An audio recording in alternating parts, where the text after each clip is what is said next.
Mas aleluia. Vamos orar de novo, né? Que já. Feche seus olhos mais uma vez. Pai, em nome do Senhor Jesus, ó Deus, nós te louvamos e agradecemos, Pai. Fala conosco nessa noite. Ministra aos nossos corações em nome do Senhor Jesus. Amém? Aleluia. Glória a Deus. Sabe, muitas vezes nós temos uma impressão, ou pelo menos o mundo tenta rotular, que os homens de Deus, que as mulheres de Deus, eles não têm crise.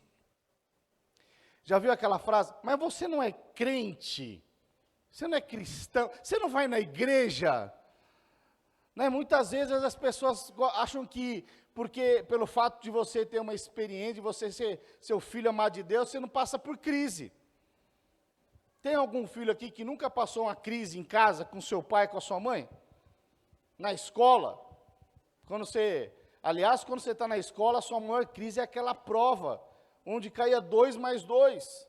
Você fala, nossa, como é agora? Ou seja, essas são as suas crises. Então veja, todos nós temos as nossas crises, e elas fazem parte.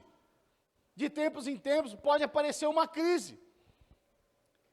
A palavra de Deus diz que no mundo tereis aflições, mas Jesus diz o quê? Tende bom ânimo, pois eu venci o mundo. Então a boa notícia é que ainda que haja crise, aqueles que estão em Cristo, eles se tornam vencedores em Cristo. Ainda que haja tribulações, eles vão avançar e vão crescer. Então veja, nós temos aqui a nossa visão, né? Nosso encargo é edificar uma igreja de vencedores. Então veja, há uma grande diferença entre salvação e vencedor. Uma grande diferença. Salvo todo aquele que aceitou o Senhor Jesus. Agora, você se tornar um vencedor, você precisa estar conectado a Cristo e vencer com Cristo. Amém? Então veja, eu queria falar hoje sobre um grande homem de Deus. Aliás, talvez um dos maiores referenciais do Velho Testamento.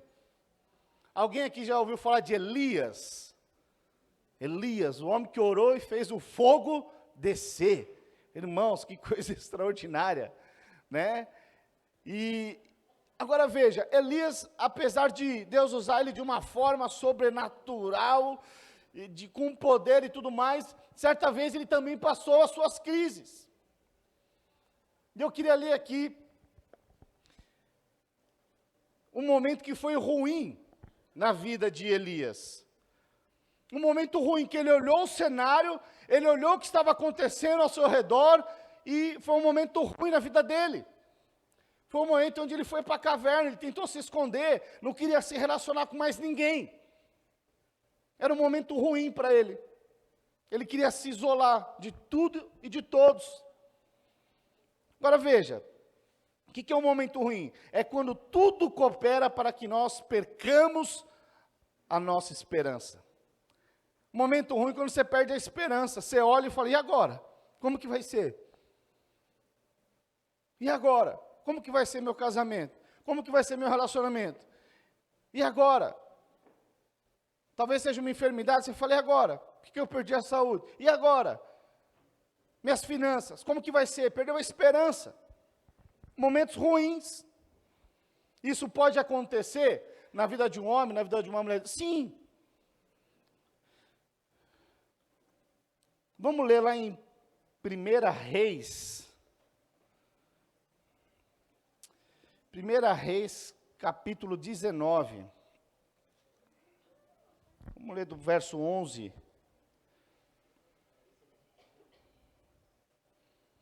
Vamos ler do verso 9. Volta um pouquinho.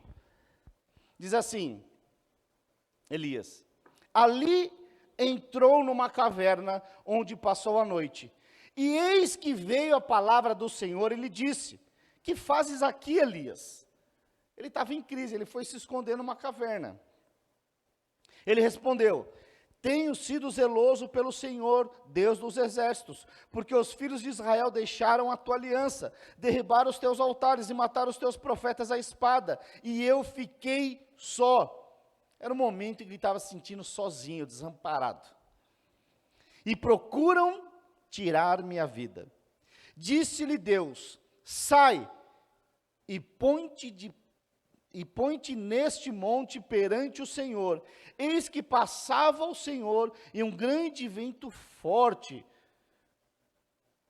Grande e forte vento fendia os montes e despedaçava as penhas diante do Senhor. Porém, o Senhor não estava no vento. Depois do vento, um terremoto. Mas o Senhor não estava no terremoto. Depois do terremoto, um fogo.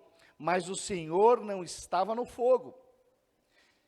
Um cicio tranquilo e suave. Olha só que interessante.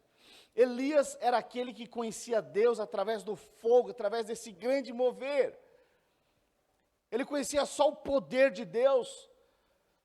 Mas de repente Deus queria dar uma nova experiência para ele. Uma nova experiência. Sabe, de tempos em tempos, Deus sempre quer nos dar uma nova experiência. Sabe, vocês que estiveram no encontro esse final de semana, acredite, de tempos em tempos o Senhor vai te dar uma nova experiência. Você teve uma experiência com o encontro, daqui a pouco você vai ter uma experiência de milagre, de poder, e assim vai indo. Mas até esse momento, Elias, ele era o grande referencial, o grande representante de Deus na face da terra.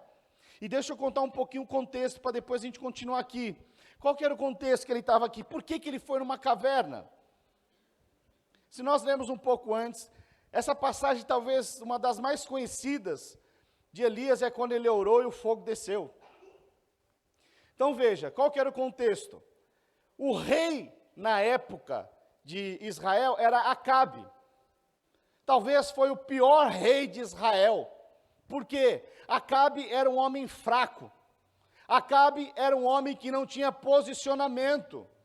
Deus deu o governo a Acabe, mas quem governava mesmo Israel era Jezabel, que não era israelita.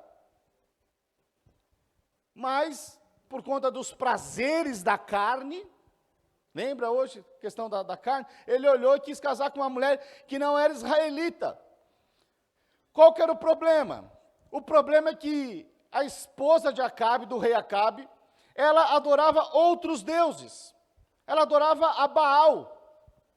E Baal significa o deus da fertilidade. E aí, nessa época, Deus diz para Elias que não iria chover. Ou seja, para que houvesse fertilidade, a chuva ela teria que ser primordial. E aí Deus dá uma palavra: ó, não vai chover. 3 anos e meio sem chuva. E aí o pessoal vai atrás dele e tudo mais e tal. Aí tem aquela passagem do Monte Carmelo. Que aí vai lá, Elias e os 450 profetas de Baal. 450. E aí, eles falam: e agora? Vamos ver então quem verdadeiramente é Deus. Se é o Deus de Elias, o Deus de Israel, ou Baal. E aí eles montam um altar lá, e aí os 450 profetas começaram a fazer ali as mandingas, sei lá o que lá, e nada de chuva. E aí Elias fala: acabaram? Falando com as minhas palavras aqui. Falou: então tá, traz aí, vamos encher de água todo esse altar aí. E aí ele ora, e diz que a palavra diz que ele encharcou mesmo a ponto de escorrer. E aí ele ora, e o fogo do céu vem e consome todo o altar. E aí ele pega e mata os 450 profetas. Irmãos, é muito poder, sim ou não?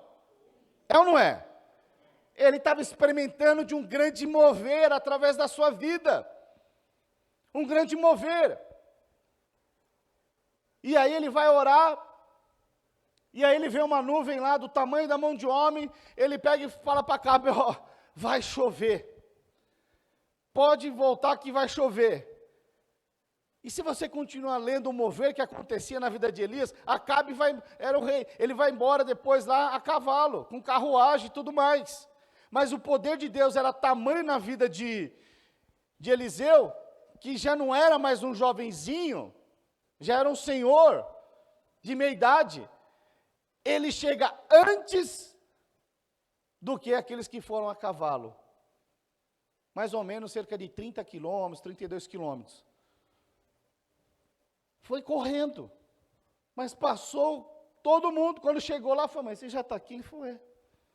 Então veja, era alguém que o poder de Deus operava sobre a sua vida de uma forma sobrenatural.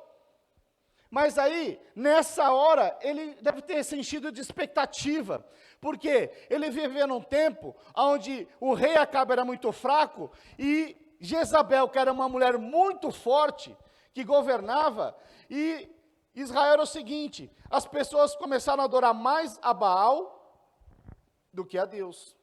Mas depois desses acontecimentos, eu penso que ele encheu de expectativa o seu coração. Falou, agora que o fogo desceu, os profetas foram aniquilados, agora sim, né, a igreja vai começar a crescer, minha célula vai começar a crescer, as minhas finanças vão romper, a empresa agora vai multiplicar. Eu penso que ele encheu de expectativa no seu coração. Porque ele falou, agora o cenário inverteu. Agora vai tudo a bom termo. O que causava problema, que eram os profetas de Baal, que ficavam influenciando o povo, eles foram aniquilados. Mas aí o que acontece? Quando ele chega, ele recebe uma notícia, Jezabel recebe a notícia dos acontecimentos. Falou, olha, Elias, ele fez descer fogo do céu, e ainda tem mais. Ele matou os 450 profetas que serviam a Baal. Sabe o que ela faz? Ela fala assim, pois então manda um recado, ô mulher forte, manda um recado para Elias, que amanhã nesse horário, ou seja, ela deu um prazo de 24 horas para o cidadão.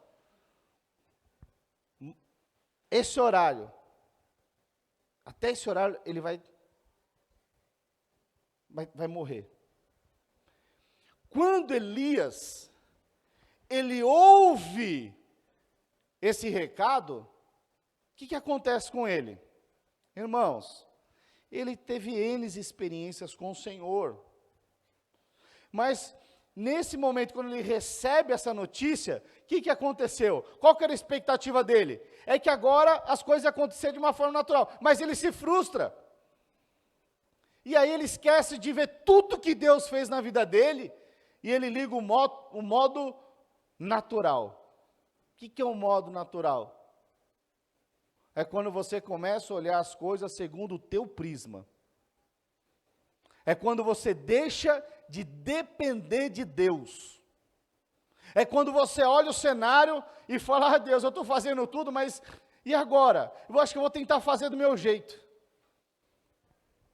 Era para ele esperava uma outra notícia, mas teve outra. Ao invés de ele permanecer na posição e dependendo do fogo descendo, né, e tantos milagres e acontecimentos, ele decide andar no mover natural. O que é o mover natural? É você andar segundo a sua própria vontade. E porque ele decide andar segundo a sua própria vontade, o que ele faz? Ele foge. Irmãos, um homem que matou 450 homens por conta de um recado. Ele ativou o modo natural dele e ficou com medo. Essa é a primeira coisa que acontece quando você sai debaixo do mover de Deus. A primeira coisa que acontece com você, quando você decide andar na força do seu braço, e você olhar o cenário que está à sua volta, a primeira coisa que acontece é a dúvida, é o medo. O modus operandi do diabo sempre é o mesmo, é gerar dúvida. Eu penso que naquele momento ele podia falar, acabei de orar o fogo descer, matei 450, manda vir então. Você que é mais novo tinha aquela história, vem pro pau. Vem pra briga. Vamos resolver o BO, vamos resolver o problema. Mas veja, não teve medo dos profetas de 450, mas um recado de uma mulher, porque entrou dúvida na sua cabeça, trouxe uma insegurança, e ele decidiu andar de uma forma natural, ou seja, ela é uma mulher muito forte. O que é isso? Eu penso que a Bíblia não diz isso, mas se você ler todo o contexto e você vê como Jezabel era uma mulher muito forte, o Acabe ele não tinha uma voz ativa. O Acabe, que era o rei, ele não era um cara posicionado. Porque se Acabe fosse um cara posicionado, ele ia falar para ela, que é isso? Aqui ninguém mais vai adorar Baal, não. Você não entendeu o que eu falei para você? Ele acabou de orar e desceu o fogo do céu. Você não entendeu que ele matou os 450 profetas? Fica na sua aí, senão ele vai mandar descer fogo em nós. Mas não, Acabe era frouxo. Não era um cara posicionado. E todas as vezes que nós não temos um cara posicionado, isso é um problema, irmãos. Todas as vezes. Por quê? Porque aí a mulher governa. Só que o governo não foi dado às mulheres. E todas as vezes que há uma inversão de papel, há um grande problema. E aí ele ouve isso e entrou medo. Então a primeira coisa quando você entra no mover natural é o medo. Você acha que Deus não vai cuidar de você. Você fala, e agora? Aí você vai tentar fazer as coisas na força do seu braço. E quanto mais você tenta, mais frustração acontece. Quanto mais você se esforça tentando dar uma ajudinha para Deus, como se Deus precisasse de ajuda, pior fica o cenário. Pior fica. Então veja, Elias, ele era um homem de Deus, mas no meio do percurso ele deu uma desanimada, por conta daquela ameaça, entrou o medo, ele decidiu andar no mover natural. Pastor, isso pode acontecer conosco? Pode. Mas veja, como mudar esse cenário? Sabe, se você for ver o texto, Elias, ele chegou a pedir a morte. Ele chegou a pedir a própria morte. Por quê? Ele falou, não tem mais jeito. Não tem mais jeito. Vou continuar lendo o texto aqui.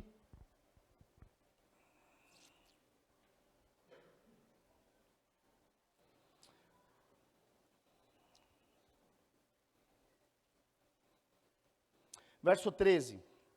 Então ele teve a experiência Deus queria dar uma outra experiência para ele. Por quê? Ele estava numa grande crise. Que ele falou, olha, eu acabei de matar todo mundo, fiz tudo certo. Mas agora essa mulher manda matar e Deus me deixou sozinho. Por quê? Ele olhava a obra e falou assim, Deus me deixou sozinho na chapada. Sabe, às vezes tem momentos que parece que você faz, mas parece que você está sozinho. O que é isso? É quando você não se enxerga. E nesse caso aqui, Elias entrou numa caverna. Todas as vezes que você entra numa caverna, deixa eu te falar, a primeira coisa que acontece com você é uma grande cegueira. Caverna é um lugar escuro, onde você se isola. Há uma grande cegueira, há um grande engano. Quando você entra na caverna, algumas coisas começam a permear a sua mente, e aí você se coloca muitas vezes numa posição de vítima. O vitimismo entra. E aí você acha que você está sozinho. Ó vida, ó céus, o azar. Lip hard. Então veja, você entra nessa posição, e aí você começa a lamber ferida, você esquece de todo o mover que Deus fez na sua vida, todas as bênçãos que já aconteceu, você esquece. E aí quando você entra na caverna como Elias, você começa a lembrar do passado, olha, eu fiz tudo aqui, o que aconteceu? Começa a sofrer. Começa a simplesmente olhar, esquece tudo que Deus fez. E entra numa posição de vítima. Deus, eu estou sozinho. Olha para mim. E olha só a resposta de Deus. Continuando, verso 13. 1 Reis 19, 13. Ouvindo Elias, envolveu o rosto no seu manto e saindo do poço na entrada da caverna. Eis que veio uma voz e disse, que fazes aqui, Elias? Ele respondeu, tenho sido extremamente zeloso pelo Senhor. Olha aqui, olha o texto dele. Tenho sido extremamente zeloso pelo Senhor dos Exércitos, porque os filhos de Israel deixaram a tua aliança, derribaram os teus altares e mataram os teus profetas à espada. E eu fiquei só e procuram tirar minha vida. O que ele está falando aqui? Olha, Deus, eu fiz tudo certinho. Mas os demais irmãos foram todos embora. Os irmãos da cela foram embora. E eu estou aqui sozinho. Perdi os clientes e agora? Sabe, é isso que está dizendo aqui. Eu fiz tudo certinho e está indo ruim. E aí Deus começa a abrir os olhos. Por quê? Essa visão que ele está relatando aqui, ele estava dentro da caverna. Ou seja, eu estou sozinho, eu fiz tudo certinho. Oh Deus, você me deixou sozinho na chapada. Já aconteceu, às vezes, você achar, quer saber, já que Deus me deixou na chapada, eu vou agora fazer e vou ser feliz. Meu Deus, eu já ouvi isso. Fala, pastor, Deus não fez nada na minha vida. Estou 10 anos, 20 anos na igreja, e Deus não fez nada, então eu decidi agora agir da minha forma. Entrou no modo natural, foge, vai para a caverna. E aí Deus fala, ei, oh Deus, olha o que Deus fala aqui. Vamos ler de novo 14, olha o discurso dele, aí Deus chegando.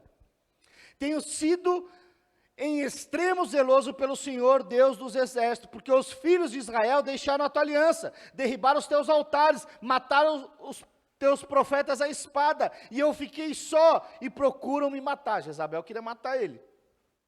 Disse-lhe o Senhor, vai, volta ao teu caminho, para o deserto de Damasco, e em chegando lá, unge a Hazael, rei sobre a Síria, e Jeú, filho de Nissi, ungirás, e sobre Israel, e também Eliseu, filho de Safate, e Abel Meloá, ungirás profeta em teu lugar. Quem escapar à espada de Hazael, Jeú o matará. Quem escapar à espada de Jeú, Eliseu o matará. Também conservei em Israel 7.000. Quantos conservou? 7.000. Todos os joelhos que não se dobraram a Baal e toda a boca que não o beijou. Então veja, havia um grande engano sobre a vida de Eliseu. Por quê? Ele entrou na caverna e ele achou que ele estava sozinho. Mas ele não estava sozinho. Deus fala, ei, peraí. Você não é a última bolachinha do pacote, não. Tem mais 7.000 lá em Israel também, que estão lá invocando o meu nome, que não se dobraram a Baal, que não estão servindo a outros deuses. Então veja, mas em momentos de crise, parece que nós não conseguimos enxergar um palmo na nossa frente. E porque não conseguimos enxergar um palmo na nossa frente, ativamos o mover natural. Então veja, Eliseu é um cara que andava no mover do Espírito, as coisas acontecendo e tudo mais e tal, mas parece que ele tinha se acostumado com o fogo, com a tempestade. Então ele está dentro da caverna, e aí vem lá o terremoto, mas a palavra diz que Deus não estava lá. Vinha o fogo, mas a palavra de Deus diz que ele também não estava lá. Ele só conhecia o Deus desse poder. Mas aí Deus chama ele para... Deus estava onde? Num cicio, num vento, numa brisa. Fala, ei, você é amado. Vem para fora.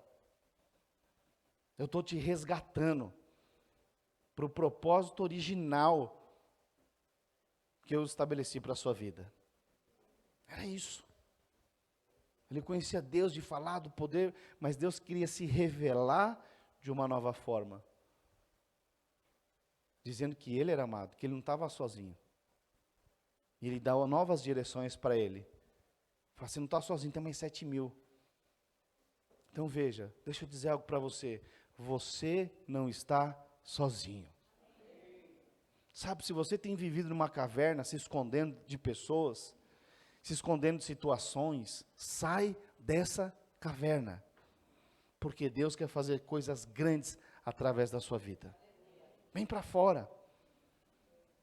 Não fique se lamentando e lambendo ferida, com medo do que aconteceu de errado ou do que não aconteceu, da sua expectativa. Confie em Deus, decida confiar em Deus, porque Deus é bom em todo o tempo. E Deus é tão maravilhoso, tão tremendo, porque até quando nós erramos, Elias errou aqui entrando no medo? Sim, foi uma insegurança.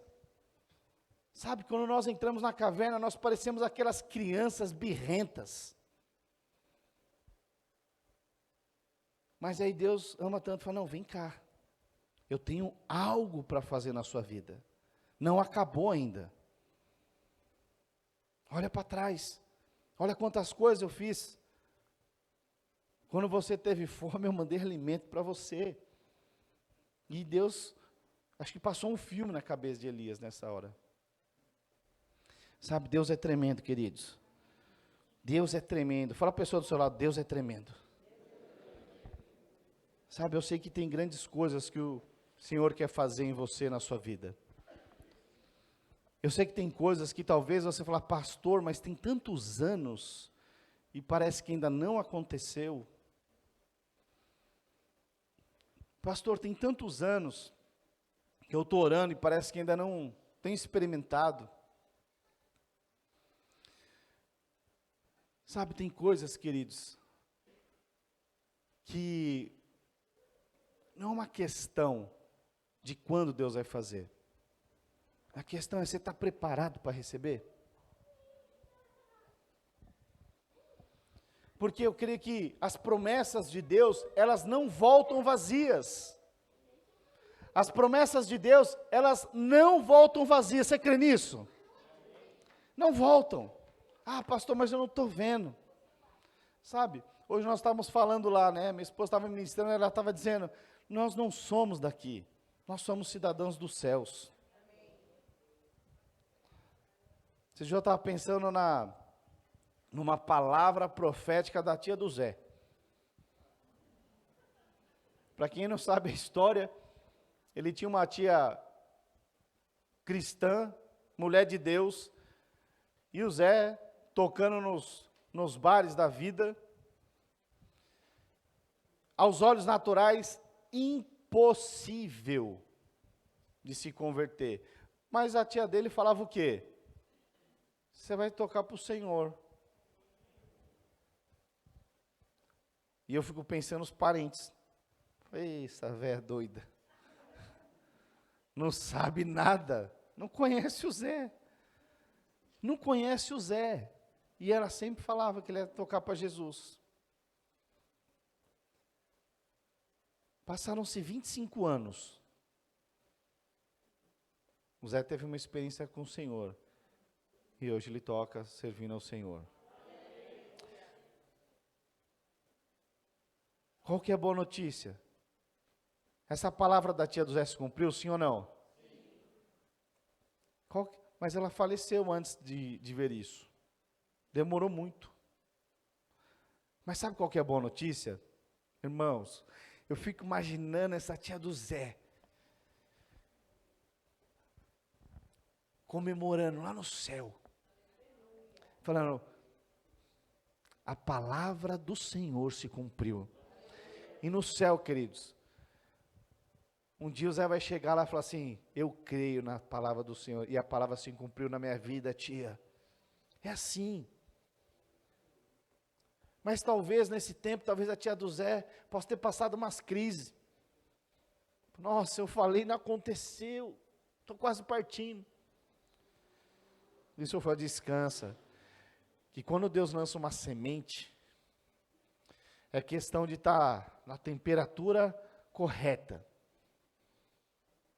na luz correta de Deus. Ela vai crescer, ela vai frutificar, e ela vai germinar, vai dar muitos e muitos e muitos frutos. Sabe, eu não sei qual foi a palavra, ou a promessa que Deus já te deu. E há quantos anos Ele te deu? E eu não sei que talvez essa promessa talvez não tenha se cumprido até hoje. Talvez passaram-se meses, talvez dias, meses, anos, e não se cumpriu. Mas deixa eu te falar, a palavra de Deus é perfeita.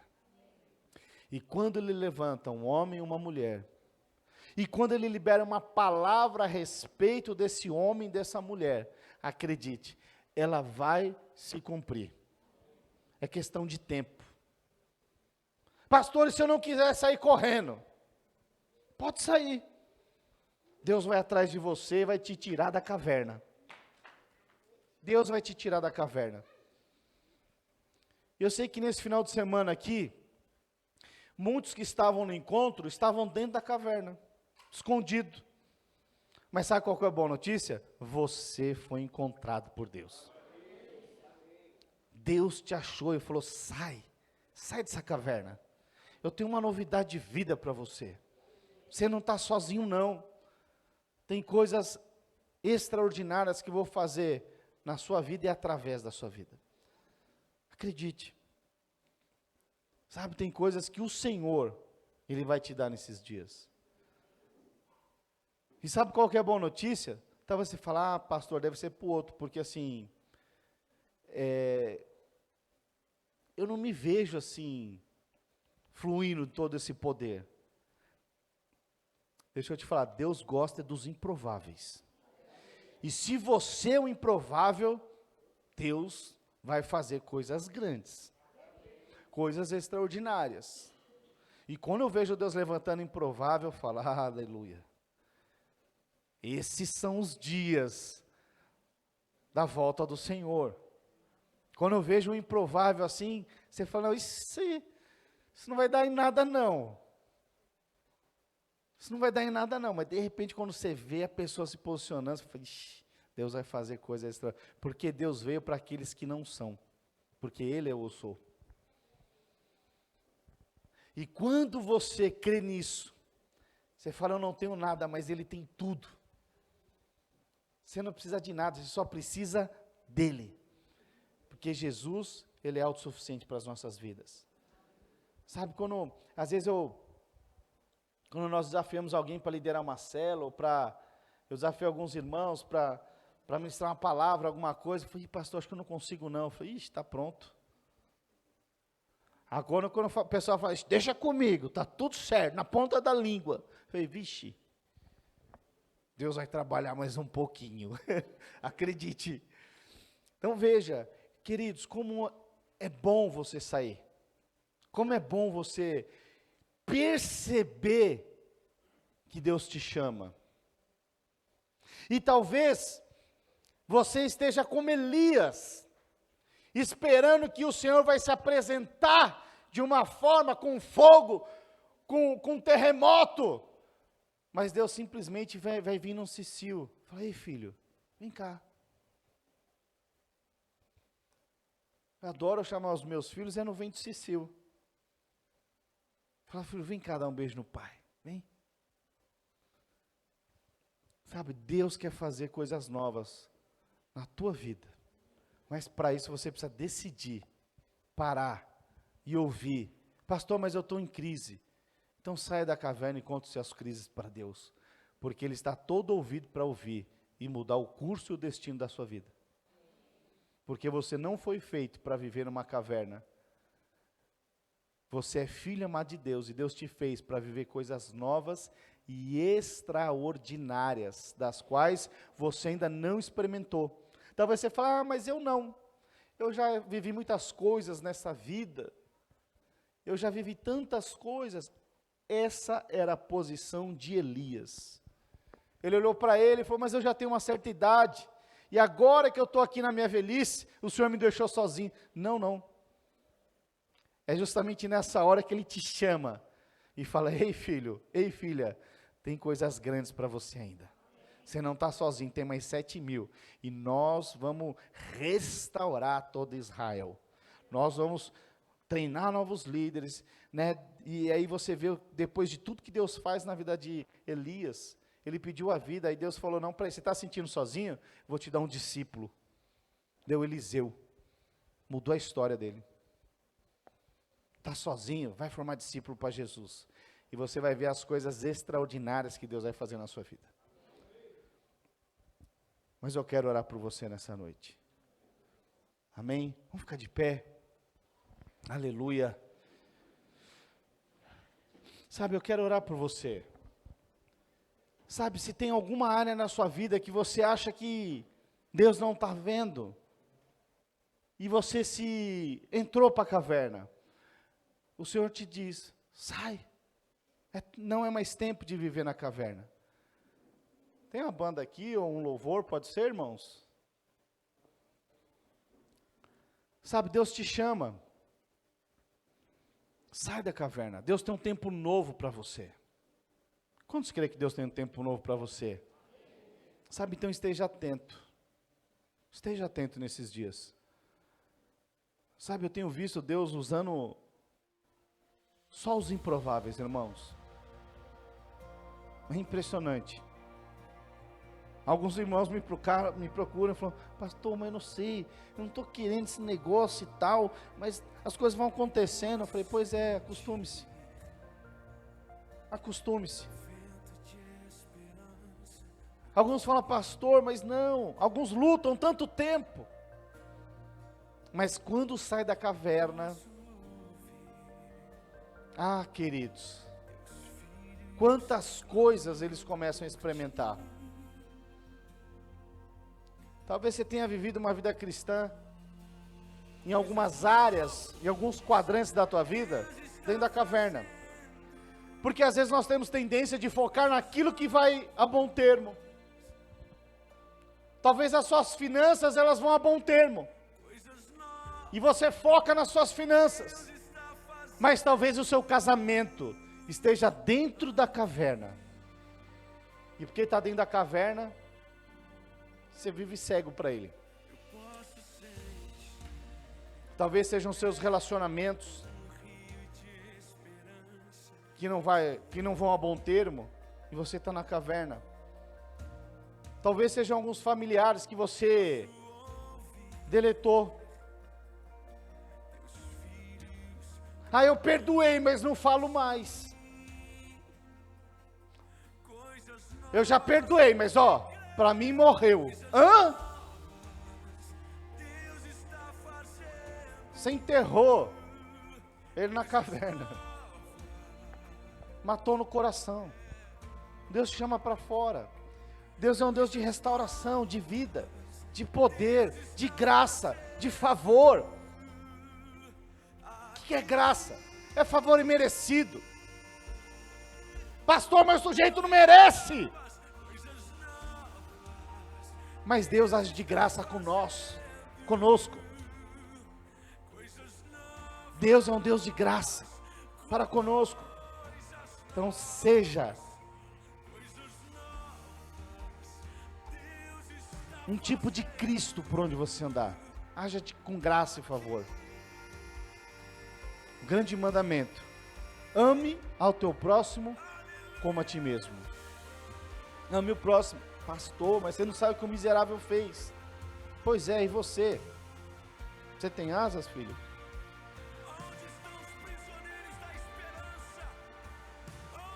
Sabe, se eu fosse avaliar minha própria vida e fosse andar na força do meu merecimento, eu não estaria aqui. Mas o amor de Deus me alcançou e transformou e tem transformado minha vida. O que é isso então? É graça, favor de Deus. Deus quer mudar a sua vida nesses dias para coisas novas. Mas para isso você precisa sair da caverna. Falar, Senhor, eis-me aqui. Eu não estou sozinho. Existe mais um grande exército que está na mesma batalha, na mesma edificação. Nós estamos entrando no ano da casa cheia. Sabe o que é isso? Que dentro da caverna não acontece nada. Mas se você sair para esse grande mover, o Senhor vai encher a tua vida de alegria, de satisfação, de gozo, de prazer. Porque Deus nos chamou para andarmos em uma novidade de vida. Sabe, eu não sei o que você colocou nos seus alvos para esse ano que não aconteceu ainda. E talvez você tenha entrado na caverna. Deixa eu te falar, sai logo. E fala, Senhor, eis-me aqui.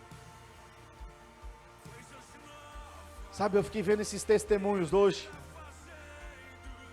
E eu falei, nossa, onde eles estavam durante todo esse tempo? Onde eles estavam? Que eles ainda não tinham tido essa experiência com o Senhor. Sabe, ao mesmo tempo que eu me alegro de uma forma sobrenatural, de ver essas vidas que tiveram encontro, tendo uma experiência, ao mesmo tempo eu falo, Deus, onde estão os demais?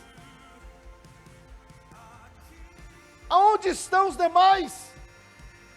Porque talvez você possa pensar, não, eu já estou fora da caverna. Mas às vezes você entrou na caverna do amor ao próximo, e você não se importa mais com aqueles que não têm uma experiência com o Senhor.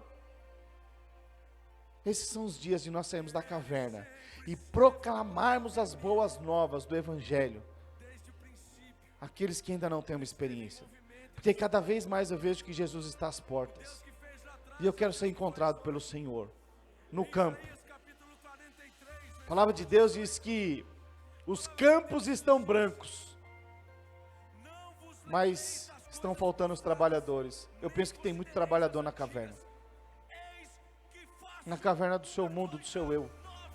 Mas o Senhor quer te usar nesses dias para alcançar os perdidos. Amém?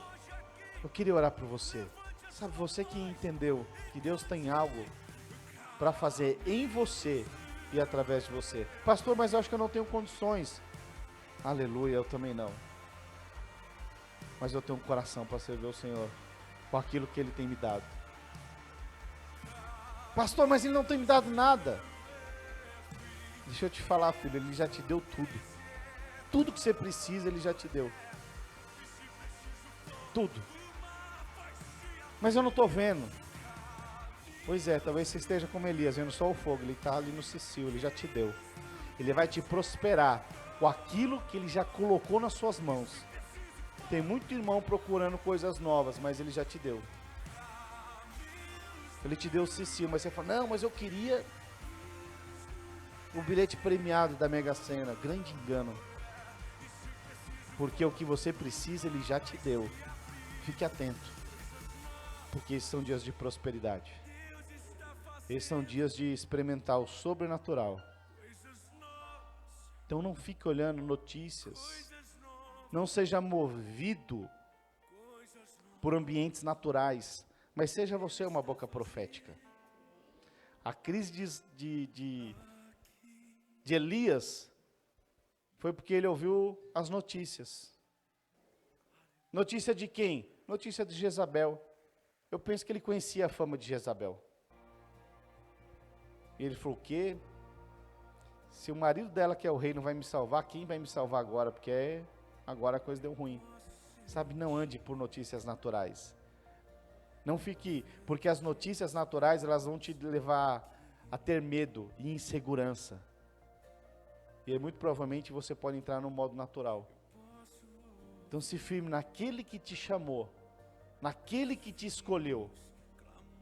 Decida crer em Deus, porque Ele é soberano sobre a sua vida. Ele é o verdadeiro pai que não falha. Eu sou pai. Já falei inúmeras vezes com os meus filhos. Talvez o seu pai natural já falou com você inúmeras vezes. Mas existe um pai sim, que esse sim não falha conosco. Então abraço. Experimente mais uma vez se lançar nos braços de Deus. E viver o novo do Senhor. Amém? Quero orar por você. Mas ora ao Senhor também. Se você identifica que tem uma área que você entrou na caverna, que você não evangeliza mais, que você não flui mais, ora ao Senhor nessa noite. Fala, Senhor, eu decido sair para fora. Eu decido experimentar o novo. Eu sei que eu não estou sozinho. Talvez seja o seu casamento que está na caverna. Se você estiver com o seu cônjuge, ore com ele. Talvez seja as suas finanças que estão na caverna. Ore. O Senhor vai te ouvir. E o Senhor vai restaurar a sua sorte. Amém? Vamos orar então. Eu queria ouvir a sua voz também. Pai, em nome do Senhor Jesus, ó Deus. Nós oramos, ó Deus, pela tua igreja nessa noite. Ó Deus, nós oramos, ó Deus, para que cada homem, cada mulher, cada jovem, cada adolescente aqui, Senhor, nesse lugar, possam ter uma experiência sobrenatural com o Senhor. que eles possam ter uma experiência marcante na vida deles, Pai, a ponto, Senhor, deles serem completamente transformados, que o Teu Espírito Santo possa mesmo inspirá-los nesses dias, sabendo que não é através da força do braço, mas é através do mover do Teu Espírito. Por isso, Deus, abra os olhos, Senhor, do Teu povo, abra os olhos dos Teus filhos, Pai, que eles possam sair e enxergar as Tuas verdades, de um tempo, de um avivamento pessoal, de um avivamento sobrenatural, Pai, e que eles sejam usados no poder e na autoridade do nome do Senhor Jesus. Aleluia, glória a Deus, aleluia. Será que você pode aplaudir o Senhor Jesus? Aleluia, glória a Deus, amém? Aleluia, glória a Deus. Queridos, nós estamos encerrados. Pastor, mais cedo hoje está todo mundo cansado, né? Ou todo encontro. Mas veja, você que está nos visitando, eu quero te convidar a estar no próximo domingo conosco. E nós temos também as nossas células, né? Nós cremos em uma igreja de relacionamento, né? Então você que está nos visitando, pegue um contato da pessoa que te convidou e seja muito bem-vindo em nome do Senhor Jesus, amém? Nós estamos encerrados em nome do Senhor Jesus, aleluia.